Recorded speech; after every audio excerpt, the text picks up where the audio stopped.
مەراسیمی ماتەمامێزی بەرزڕاگرتنی یادی شەهیدانی داستانی بەرگریە لە شاری کەرکووک لە بەردەم لیوای سەودووی پێشمەرگە لە شاری سلێمانی پەردە لەسەر وێنەی بەشێک لەو شەهیدە قارەمانانە لادرا کە بە گیانی خۆیان بوونە قەڵغان بۆ ڕێگری لە هاتنی سوپای عێراق بۆ شاری کەرکووک.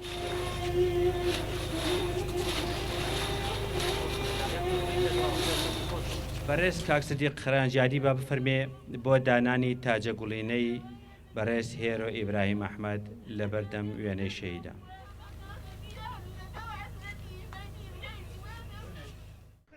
جگەرگۆشە و خانەوادەکانیان لە پاڵ وێنەی شەهیدەکانیان چەندین بیرەوەری بەر لە ساتی ژان ئاواییان دێتە بەرچاو.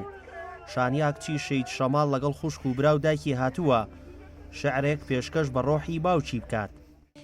شعرێکم بۆ باوکم داناوە هۆ خەڵکی نەچێوەکو من ئەزانێ باوەشی باوک چەند شیرینە خەڵچینە هۆ خەڵچینە دوای باوکشیان نەمژین و گرینە هۆ شەید شەماڵ لەو ڕۆژەی تۆڕۆژی لە ماڵ هەمیشە فرمێزێک میوانە شیرینیمان لەو بێتە تاڵ بەڵام باوکە کە دۆ قوربانی قەباتی غاچی کوردستانی سەرمان بەرزە بەقەت باواتی و هەی بە سوڵتانی. شانیا پۆلی دوو بوو کە بابی شەهید بوو نەیزانی بوو کاتێک کات بۆ لەما گوتبی ئەو قەرەباڕغێ چییە گوتبیان نەکرد مردە گوتبی وانە جیرانێکمان گوت بابی شەهید بوو کاتێک شانیا زۆر گرێ دائیم بیری دەکرد هەموو ڕۆژە وێنەی دەگری هەموو ڕۆژێ باسی دەکرد. بەشێکی دیکەی مەراسیمەکە وتاری فەرماندەیی هێزەکانی هەفتای پێشمەرگەی کوردستانی لەلایەن مستەفا چاوڕەش تێدا خوێنرایەوە. ئێمە لێرەوە هەمومان سەربەرزین بەم شەهیدانەی کە ئێستا لە پشتی منەوەن چکە وەکو باس کرا لە پێشوو ئێمە تەنها لە گرتنی کەرکووکە کە غەدرێکی گەورە ئەم حکوومەتەی کە حکوومەتی عێراقی خۆمانە کە ئێمە ئەم پێشمەرگانە و پێشمەرگەکانی تر لە زەرگە و لە حلێوە و لە نازام لە هەموو ئەو شوێنانە لە دووزەوە بۆ خانەقین پێشمەرگەکان یەکێتی نیشتیمانی کوردستان بوون.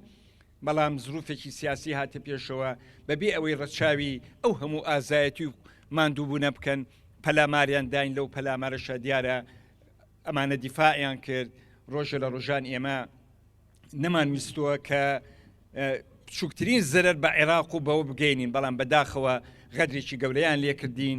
بەرنامەی دوای ئەنجامدانی کۆنگرەی یەکێتی خزمەتکردنی ڕاستەقینەی کە سوکاری شەهیدانە ئەمەش لەلایەن لێپرساوی مەڵبەندی ڕێخستنی پێشمەرگەوە تاکیدی لێکرایەوە. ئێمە وەکو یەکێتی نیشتیمانی کوردستان بە تایبەتی لە دوای کۆنگرەی سوار کۆنگرەی نوێبوونەوە بوو یەکێتی نیشتیمانی کوردستان دەوێت لە ڕێگای پەرلەمان و لە ڕێگای حکوومەتەوە لە ڕێگای یاساوە خزمەت بە شەهیدانی گەلی کوردستان بکرێ چونکە ئەمە ئەگەر بوو بە یاسا ئەو کاتە هەموو شەهیدان وەکو یەک مافیان بۆ دابی نەکرێ.